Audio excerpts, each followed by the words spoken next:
ಭಗವದ್ಗೀತೆ ಅಧ್ಯಾಯ 2 ಸಾಂಖ್ಯಯೋಗ ಗೀತಾಸಾರ ಸಂಗ್ರಹ ಶ್ಲೋಕ 37 ಹತೋ ವಾ ಪ್ರಾಪ್ಯಸಿ ಸ್ವರ್ಗಂ ಜಿತ್ವಾ ವಾ ಭೋಕ್ಷ್ಯಸೇ ಮಹಿಂ ತಸ್ಮಾದುತ್ತಿಷ್ಠ ಕೌಂತೇಯ ಯುದ್ಧಾಯ ಕೃತನಿಶ್ಚಯಃ.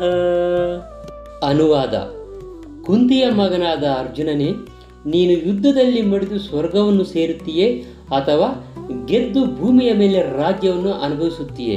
ಆದ್ದರಿಂದ ದೃಢ ನಿಶ್ಚಯ ಮಾಡಿ ಎದ್ದೇಳು, ಯುದ್ಧವನ್ನು ಮಾಡು ಎಂದು ಅರ್ಜುನನಿಗೆ ಶ್ರೀಕೃಷ್ಣನು ಹೇಳುತ್ತಾನೆ.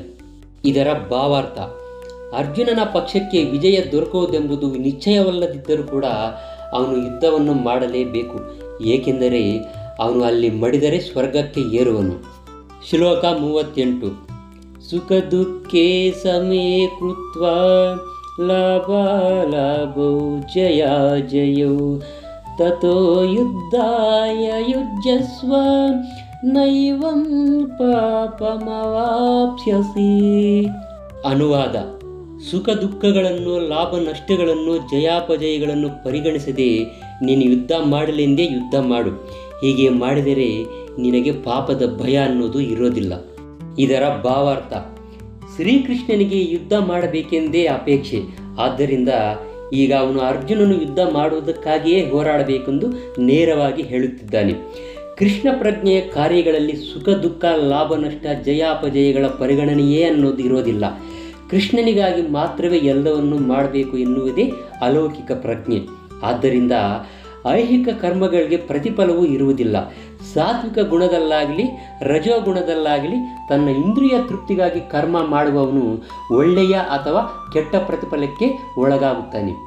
ಆದರೆ ಕೃಷ್ಣ ಪ್ರಜ್ಞೆಯ ಕರ್ಮಗಳಿಗೆ ತನ್ನನ್ನು ಸಂಪೂರ್ಣವಾಗಿ ಸಮರ್ಪಿಸಿಕೊಂಡವನಿಗೆ ಯಾವುದೇ ರೀತಿಯ ಚಿಂತೆ ಆಗಲಿ, ಭಯ ಆಗಲಿ, ಋಣ ಅನ್ನೋದು ಇರೋದಿಲ್ಲ.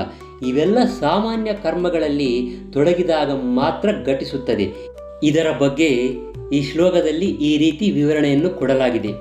ದೇವರ್ಷಿ ಭೂತಾಪ್ತನ್ ಋಣಾಂ ಪಿತೃಋಣಾಂ ನ ಕಿಂಚರೋ ನಾಯಂ ಋಣೀಚರಾಜನ್ ಸರ್ವಾತ್ಮನಾ ಯಃ ಶರಣಂ ಶರಣ್ಯಂ ಗತೋ ಮುಕುಂದಂ ಪರಿಹೃತ್ಯ ಕರ್ತಂ.